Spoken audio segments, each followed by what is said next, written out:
Nathan smiled at his father's enthusiastic words of encouragement. The upcoming Doom faction trial was certainly an exciting opportunity. Even if those who competed risked their lives, the potential rewards of success made it all worth it. But before Nathan could respond to Lord Ulrich or old Billy, his sister, Amelia, anxiously poked her head out of the front door.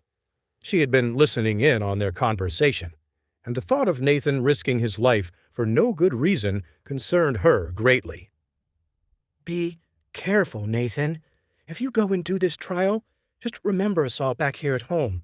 If things get too difficult, and your life's at risk, just give up and return to us.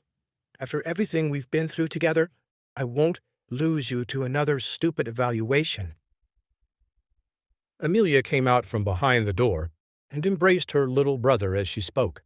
She tried to smooth down Nathan's cowlick once again as he squirmed in her arms. All right already, I get it. I'll be careful. You better. If you go off to do that trial and don't return, I'll go off to find your body and kill you again a second time. Nathan chuckled at his sister's threat. If only she knew that she'd actually be killing him a third time. In truth, Nathan wasn't the least bit concerned by the trial. He respected the fact that it would be difficult, considering it was hosted by the strongest warriors in the realm. But even then, he still felt confident in his training and magical abilities. Father, sister, don't worry so much about it.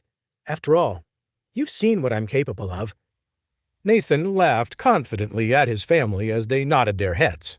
However, Amelia's words seemed to have sobered up Lord Ulrich, who calmly pondered the challenge ahead. It's not your spiritual fighting strength I'm worried about, lad. It's the rest of the field I'm fretting about now. With so many warriors competing for so few spots, I'd watch out for traps and schemes if I were you. People would do just about anything to get into the Doom faction, for once they enter it, they're set up well for the rest of their lives. Lord Ulrich's mind raced as he thought of all the ways competitors might seek to harm his son. He'd lived long enough to know that even spiritual fighting prodigies had died young due to arrogance or blind confidence.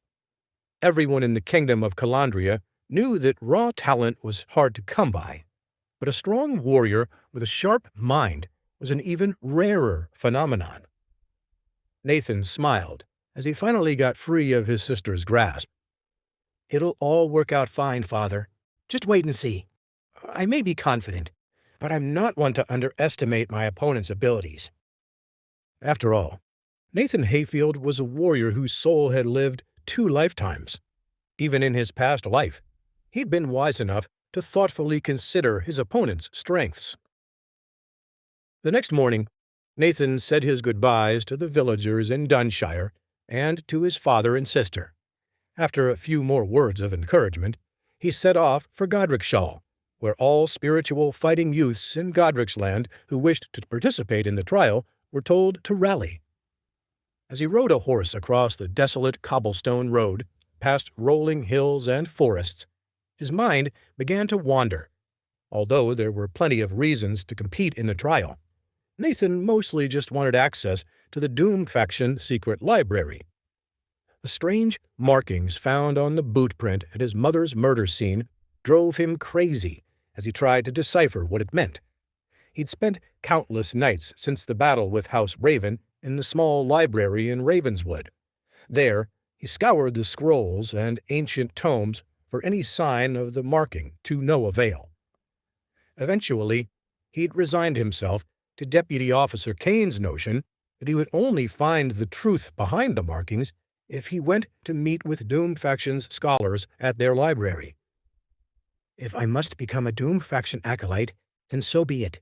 I'll do whatever it takes to find my mother's murderer, even if it kills me.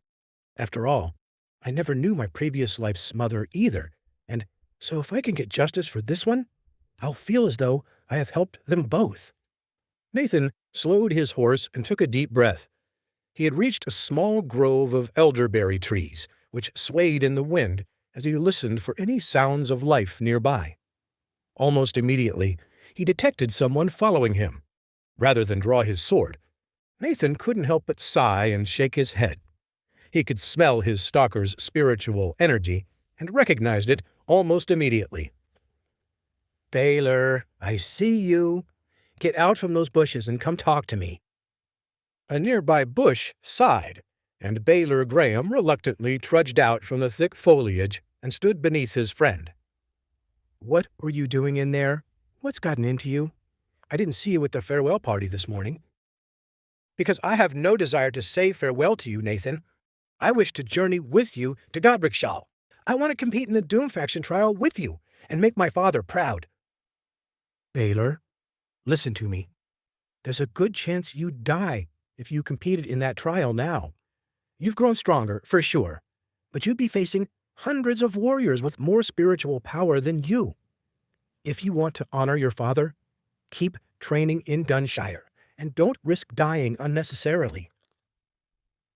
Baelor merely sighed and shrugged. I thought you'd say that, which is why I followed you like this. Please, Nathan, let me fight with you. Let me prove myself to you and others. But what about your business back in the village?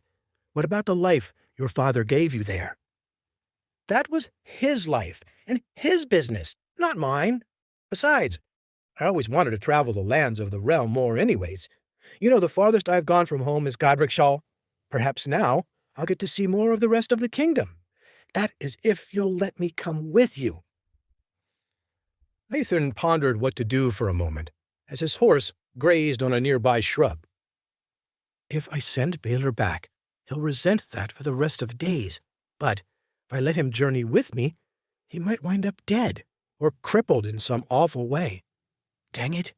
No matter what I do, I might regret it, and it'll no doubt haunt me. Baelor waited patiently for Nathan to make up his mind. Finally, Nathan sighed and nodded at his friend. Very well, then. I'll not make your choices for you. Hop on. Thank you, Nathan. I promise you won't regret this. Baelor grinned as he hopped on the horse and held on to his friend as they began to trot down the road. Nathan shook his head at his young friend's over-eager attitude. Just swear to me one thing, Baelor. Yes, my lord. Whatever it is, I will swear it. If I see you doing the trial, and I think you're in any kind of serious trouble, you must do exactly as I say. You understand? Even if that means yielding and bowing out of the trial. I understand, Nathan. I will do as you say. Good. Now get off the horse before it buckles underneath our weight. You need more cardio training anyway. Yes, young master. I'll show you that I have what it takes.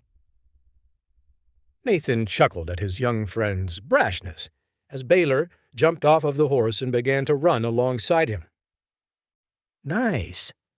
Now we only have 10 more miles to go until we reach the city, so let's make them count. Yaw! Please subscribe to the Pocket FM YouTube channel and press the bell icon for instant notification. Check out our channel for more such exciting shows.